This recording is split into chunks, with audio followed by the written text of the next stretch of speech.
গত বছরের শেষের দিক থেকে ত্রিপুরায় সংগঠন পর্ব বুথ স্তর থেকে শুরু করেছিল ভারতীয় জনতা পার্টি। ধাপে ধাপে তার মণ্ডল, জেলা ও প্রদেশ হয়ে এরপর সর্বভারতীয় সভাপতি নির্বাচন হওয়ার কথা।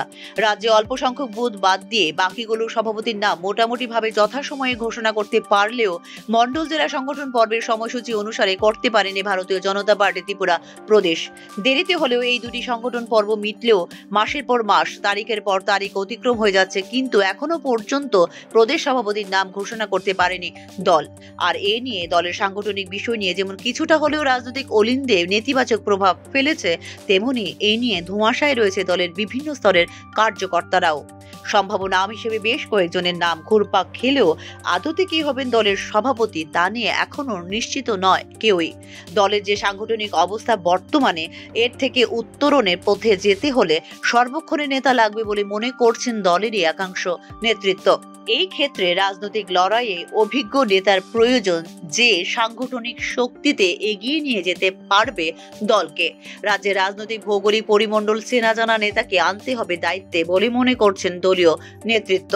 এদিকে আগামী দিন দশকের মধ্যে, অর্থাৎ বাংলা নববর্ষের শুরুতেই দলের সর্বভারতীয় সভাপতির নাম ঘোষণা করতে পারে ভারতীয় জনতা পার্টি বলে প্রতিবেদনে উল্লেখ করেছে বিভিন্ন জাতীয় সংবাদ মাধ্যমগুলি। দলের শীর্ষ মহলে জেপি নাড্ডার পরবর্তী সভাপতি চয়ন নিয়ে শুরু হয়েছে দৌড়ঝাঁপ।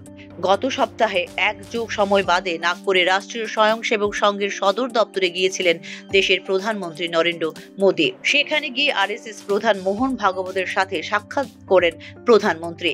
এই সাক্ষাতের নেপথ্যে ভারতীয় জনতা পার্টির পরবর্তী প্রধান কে হবেন, এটাই ছিল আলোচনার মুখ্য বিষয়। দলের সর্বভারতীয় সভাপতি ছাড়াও বেশ কয়েকটি বড় রাজ্য যেমন উত্তরপ্রদেশ, মধ্যপ্রদেশ, কেরল, পশ্চিম বাংলা সহ আরো বেশ কিছু প্রদেশে এখনো দলের প্রদেশ সভাপতি নির্বাচন করতে পারেনি ভারতীয় জনতা পার্টি।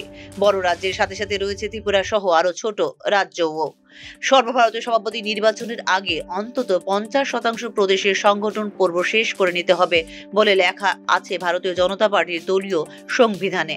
প্রদেশ সভাপতি কে হবেন এ নিয়ে যেমন এখনো ধোঁয়াশা রয়েছে কার্যকর্তা মহলে, তেমনি এখনো পর্যন্ত যেসব প্রদেশে সভাপতির নাম ঘোষণা হয়নি, সেখানে প্রদেশ সভাপতি নির্বাচনের ক্ষেত্রে আরএসএস এর মতামতের প্রাধান্য পাবে বলে অভিমত রাজনৈতিক মহলের। জেপি নাড্ডা বর্তমানে কেন্দ্রীয় স্বাস্থ্যমন্ত্রী, ফলে তিনি আর সভাপতি পদে থাকবেন না।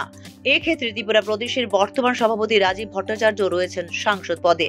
স্বাভাবিক কারণেই বিজেপির মতো সর্ববৃহৎ রাজনৈতিক দলের সংগঠন পর্বে এতটা ঢিলেঢালা ভাব হওয়াতে এর প্রভাব পড়ছে দলের উপর।